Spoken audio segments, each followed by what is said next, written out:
going back to the much earlier point, I'm proud to say I think we've beaten the BNP in Leicester, but it's no reason for us to be complacent. They can be resurgent, and the council has an important role in being very careful that it doesn't cause the sort of frictions and misrepresentations which actually lead to people wanting to support a party like that. And well, you know, I think you've been saying rubbish, was it? No, I said this is from the party, the leader. Rubbish is multiculturalist. Oh,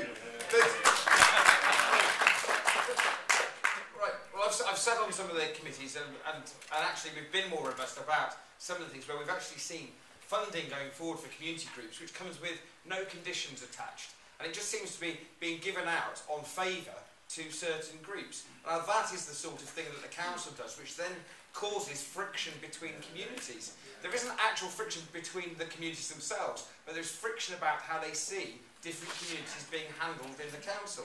And this comes down to the issue about human resources as well. We've done some good partnership work cross-party on you know, looking at why is it that we are failing to bring people up to the most senior levels in our council. I actually don't think there's a conspiracy in it, but actually we're just not doing the basics of the human resources projects properly. So we're not actually going to people doing appraisals and saying, what is it that you want to be doing and how do we get you there? Thank you. Mahinder.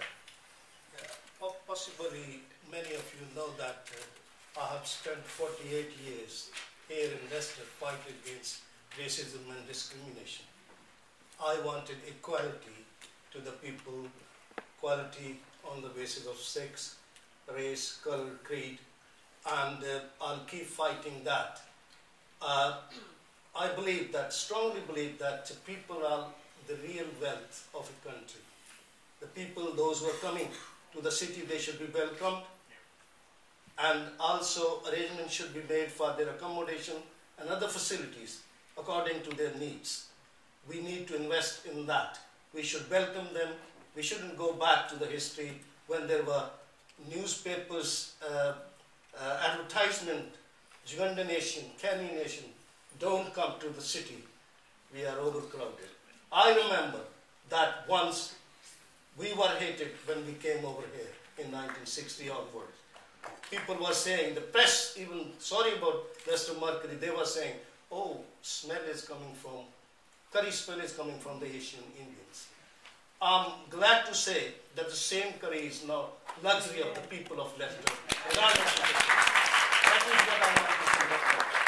That people of all races should be treated equally, and the grants should be distributed not on the basis of their religion, creed or colour, equally to the community for the benefit of the ordinary people. Thank you very much. And the final response from Jeff. I think one of the things, I think the city has got a very good record in its working together as a community, and I think that needs to be enhanced. It's a job in progress. It would always be a job in progress, because I don't think it will ever be a job that will be finished, because as someone said, that the community is always changing. I think in the practical note, if I was elected mayor, I would be consulting people like you, Joe, and all the ethnic minority communities, indeed the white communities, about how best we can integrate more. But I think one of the areas I would look at as a community worker and as a chair of a residents association running a very small community centre is I think a lot of people feel comfortable at getting involved at a very low level. And we run a community centre. We have 3 African churches, for instance, that use our little community centre over the weekends on a Tuesday. We have music lessons for over 80 children, of which all children of different colours, including white Eastern European, come and do it. They feel comfortable going into a small building rather than some of these big buildings that are run by the council. So I would like to look at that. I think one thing I would say about this government is the localisation bill. I think there's a lot of potential in using that for helping to break down any barriers between ethnic minorities, as well as helping to give people power, to use that phrase I think you used, power back to the people. Okay, thank you very much. Our next question.